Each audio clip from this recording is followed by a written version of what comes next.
La Sociedad Española de Radiodifusión presenta... Ser... ¡Viva la radio! Podcast. Siempre. Siempre, siempre.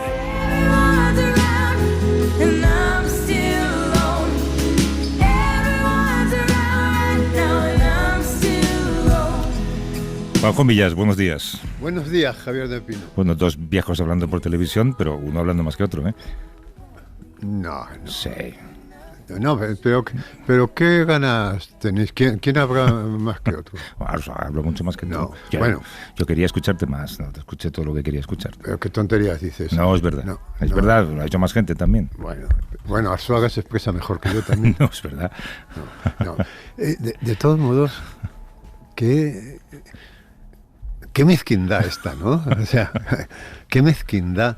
Fíjate, es que digo mezquindad, ¿sabes por qué? ¿Por qué? Porque este verano, otro día no nos dio tiempo a hablar de verano, porque te empecé a contar esta suerte de disociación que sentí yo, ¿no? Que te contaba una frase que aparece en Mad Men, que he estado revisitando este verano, que es una serie que parece hecha por extraterrestres, porque es que es tan buena. Ahora te cuento una cosa de Mad Men. Es que cuenta tan bien la naturaleza humana, cuenta tan bien aquellos años. Y en la frase, si te acuerdas, era veo pasar mi vida, intento saltar para meterme en ella, pero no lo consigo, ¿no? Y entonces nos miramos con esto y no te conté una cosa que ha ocurrido este verano, ¿no? Y es que me dejé barba. Y no me lo habías contado eso. No te había contado, ¿no? Y fue tremendo porque me di cuenta de que en la barba, en lugar de ocultar el rostro, que quizás sea una de las funciones de la barba, ¿no? Me lo dejaban descubierto. Es decir, que en la barba sacaban lo peor de mí. Veía el lado mezquino, todos tenemos un lado mezquino, ¿no? Y en la barba ponían descubierto mi lado mezquino. Y claro, me ha recordado esta mezquindad que has perpetrado tú, nada más empezar. Estoy fomentando un divorcio con Arzuaga para que vuelvas con Paqui. Que es lo que pero sí, es compatible. Bueno, no sé. Pero pregúntale a Paqui sobre todo. Son compatibles, ¿no? Claro, esto me hace gracia que Paqui tenga celos de... Y por cierto que por cierto ayer hacíais un análisis muy sesudo aquí con un estudioso de lo que había pasado esta semana, sí. Y en el programa nuestro, que es inexplicable que fuéramos más vistos y es que no sabemos nada, Javier, no sabemos nada, y ahí el algoritmo falla. Quiero decir que tú coges y dices, ¿cuál es el programa de más éxito del mundo? ¿Y qué ingredientes tiene? Pues un 20% de humor, un 30% de documental, un tal. Y repites eso y no sabes. Pero tú que tienes ChatGPT de pago, si le preguntaras cómo hacer un programa que gane al de la competencia, el algoritmo debería saberlo y sin embargo no lo sabe. Es que el algoritmo falla porque es que podemos destruir el algoritmo. Mira, un algoritmo, tenemos que hablar de esto un día. El algoritmo más sencillo es una receta de cocina, ¿no? Siga usted estos pasos. Trocee la carne, echen sal, echen pimienta, añade a pimentón, tal. Eso es el algoritmo más sencillo, una receta. Ahora bien, tú vas a echar la sal y te equivocas y echas azúcar. Y resulta que el guiso sale mejor. Has roto el algoritmo, ¿no? Bueno, pues nosotros hemos venido al mundo a romper el algoritmo. Porque el algoritmo es la versión moderna de matar al padre. Y esto es lo que hace el arte. O sea, vencer al algoritmo. Vencer al algoritmo. Es lo que antes era matar al padre. En las editoriales dicen, esta novela ha tenido éxito. Un bestseller. ¿Qué contenía? Un 80% de sexo, un 10% de amor, otro 10% de intriga policíaca. Hagamos eso mismo, y se llama al mejor escritor del mundo, y dice, oye, haz una novela con estos ingredientes, y fracasa. De repente sale... Tú imagínate que vas a un editor y le dices, tengo una novela estupenda. Y te dice, cuéntame. Dice, bueno, se desarrolla en la Edad Media, en un convento de monjes, no hay ninguna mujer, algunas páginas están escritas en latín. Claro, el editor abre el cajón, saca la pistola y te mata, ¿no? Bueno, pues eso es El nombre de la rosa, que fue un bestseller mundial, ¿no? Es decir, que no se sabe nada en estos terrenos de los que estamos hablando, no se sabe nada, y afortunadamente.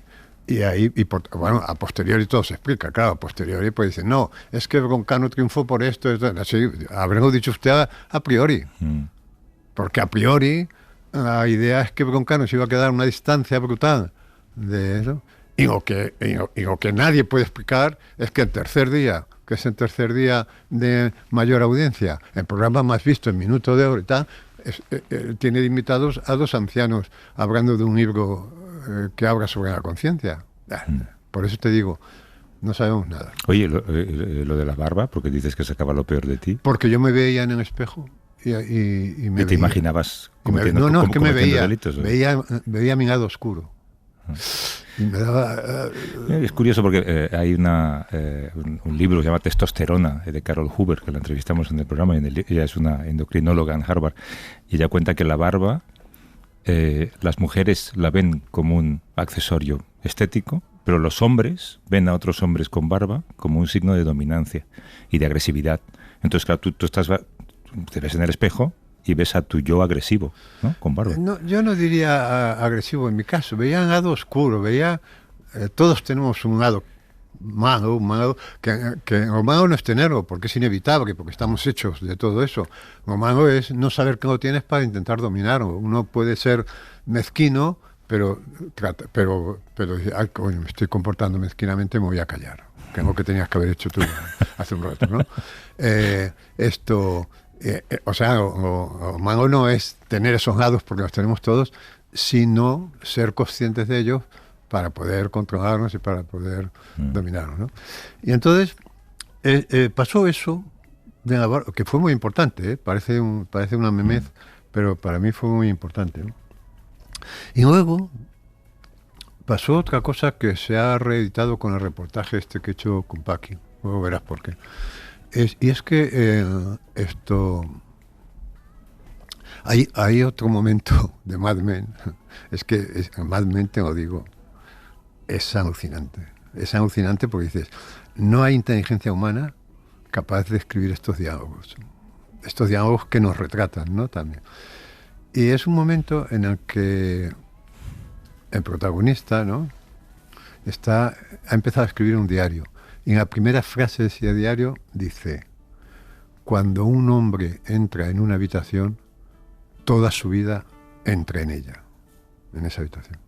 Es decir, que cuando entramos en una habitación, entramos en ella con toda nuestra vida. Es que es una frase de una economía brutal para describir una situación que es tremenda, porque la palabra habitación está muy connotada de un lugar donde suceden cosas íntimas, ¿no? Incluso la habitación tiene algo de capullo donde se produce la metamorfosis. Fíjate, el personaje de Gregorio Samsa en la Metamorfosis, ¿no?, de Kafka, dentro de la habitación se convierte en insecto, ¿no?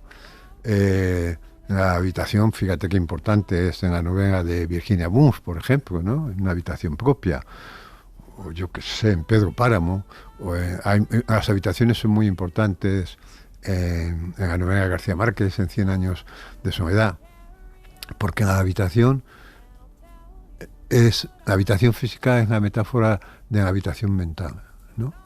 Y en la habitación mental suceden cosas muy íntimas, ¿eh?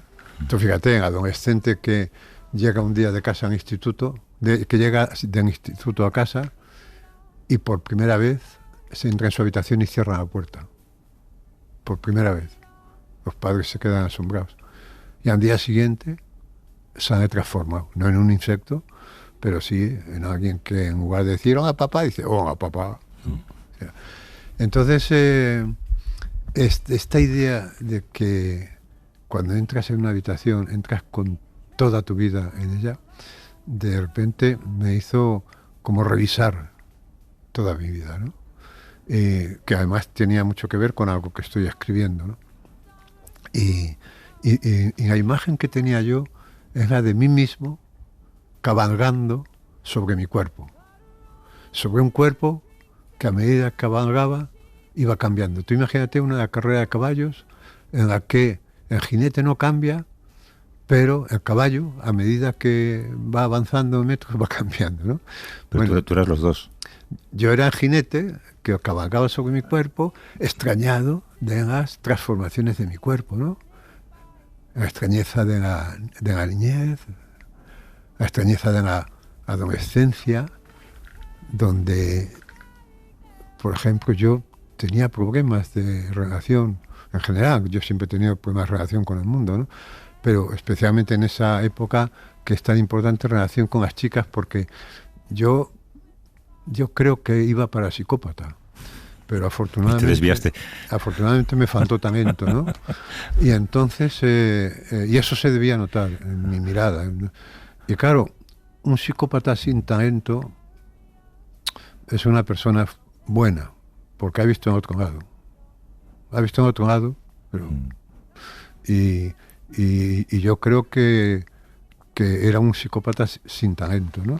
Y entonces no logré, pero seguí cabalgando y cabalgando, y el caballo iba cambiando.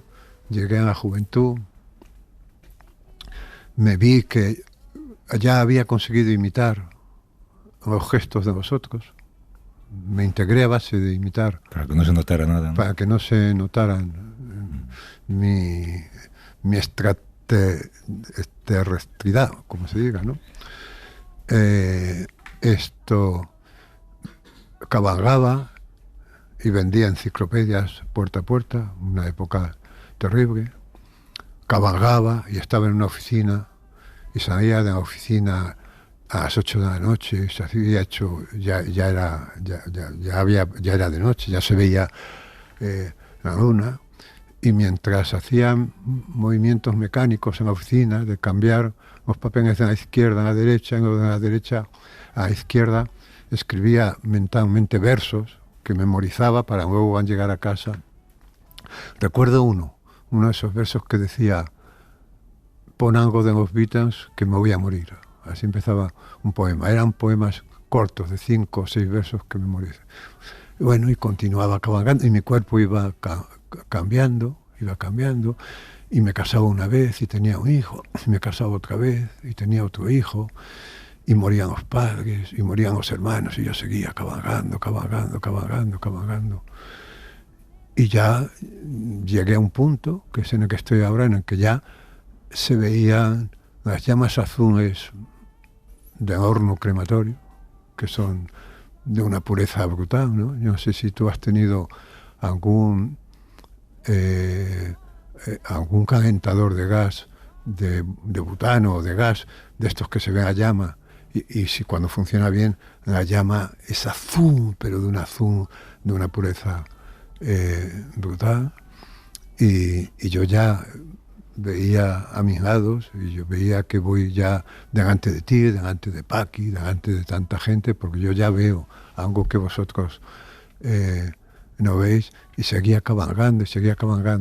Y en estas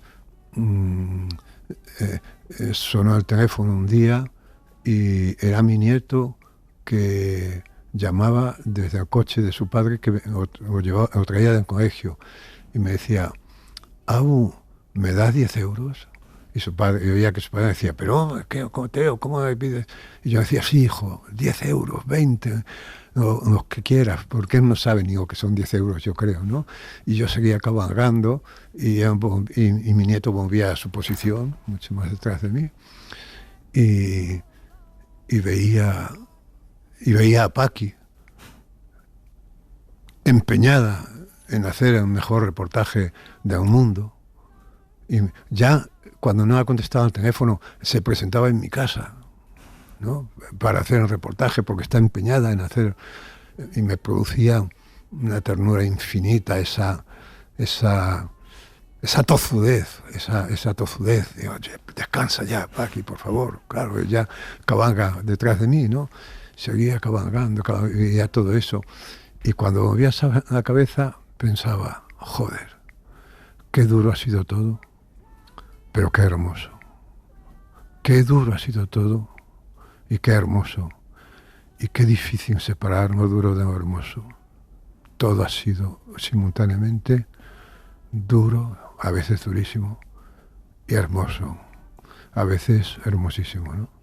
Y aquí sigo cabangando y cabangando y cabangando, y todo esto es para decirte que esta hora de radio es muy dura también, porque me obliga a estar nervioso el sábado, a levantarme muy pronto el domingo, pero es una hora dura, y hermosa.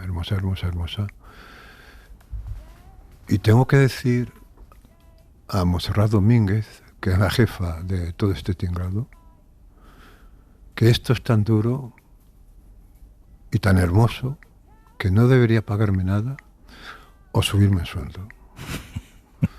Así que te pregunto, ¿qué te parece este discurso para llamar al despacho de Montserrat Domínguez y decirme, Monse, que tengo el sueldo congelado desde hace 1000 años, a zanjo, ¿no? Porque yo fui en Iberia, fui durante una época representante sindical. Ah, sí. Y recuerdo una negociación en la que tenía enfrente a 5 tipos duros, todos hombres, de recursos humanos. Y era gente muy dura, ¿no? Pero yo creo que yo me conmovía contándome historias personales. Yo creo que me conmovía y que al final conseguí, porque aquella negociación yo creo que era porque nos querían cambiar en horario de trabajo. El horario de trabajo era para mí muy cómodo, era de 8 a 3 porque podía escribir, excepto cuando decía horas extras, 3 meses al año, que es cuando salía de noche, en invierno, ¿no? Al cierre de ejercicio. Y yo creo que, y recuerdo momentos de aquellas negociaciones en las que me hablaban de sus hijos, hablábamos de los hijos, ¿no? Y yo creo que esos momentos eran los mejores momentos de la negociación. Y a mí me parece que se negocia mal porque se habla poco de la persona. Que yo te contara. ¿Por qué esta gente tan dura de los recursos humanos tiene problemas? Nunca te preguntan si tienes una hipoteca. Ya, pero pregúntaselo tú a ellos. También tiene hipoteca. Oye, tienes una ventaja con Monse, de todas maneras. Sí. Que ya no tienes que decírselo. ¿Por qué? Porque ya se lo has dicho. Ah, sí. Bueno, no, pero es verdad que ha sido una cabalgada pero en lo que, fíjate que yo la percepción que tenía hasta no hace mucho era que la cabalgada había sido dura, pero ahora veo que ha sido hermosa. Es que no la veía bien, ¿no? ¿Cómo acaba la novela? Pues no sé, acabará con un infarto, acabará con un ictus, yo qué sé, no sé cómo acaba la novela, pero acabe como acabe, ha valido la pena, ¿no? Has vuelto cambiado de Asturias, ¿eh? Paqui también me lo ha dicho. Sí. Bueno, es que ha sido un verano muy especial. Cuando te afeitaste la barba, volviste a tu yo. La barba, porque además he estado escribiendo, he escrito mucho, porque he leído un libro del Tao, El Camino, y ese libro tiene momentos también impresionantes, ¿no? Y sí, estoy en un estado que a ver si dura, ¿no? He empezado a leer el libro de Manuel Vilas y creo que también te entiendo mejor, el sufrimiento. El sufrimiento de escribir. Eso, qué maravilla. Claro, en esa cabalgadura, qué importante ha sido la escritura y el fracaso con la escritura, ¿no? Porque en la escritura hay más fracaso que éxito. Y ha sido muy duro. Date cuenta que cuando yo trabajaba en Iberia, me levantaba a las 4:30, a las 5 de la madrugada para escribir. Porque era el único momento que tenía. Y eso era duro, pero visto ahora con perspectiva, era también hermoso, muy hermoso, levantarse para escribir a esas horas. ¿Qué tal el reencuentro con Paqui sobre el terreno? ¿Todo bien? Pues ya te digo que esto me conmueve mucho la tozudez de Paqui. Yo lo llamo responsabilidad individual. Pues es tozudez. Pero bueno, en fin, ella estaba cabalgando y eso me conmueve mucho, porque Paqui es una persona muy hermosa. Para no perderte ningún episodio, síguenos en la aplicación o la web de la SER, Podium Podcast o tu plataforma de audio favorita.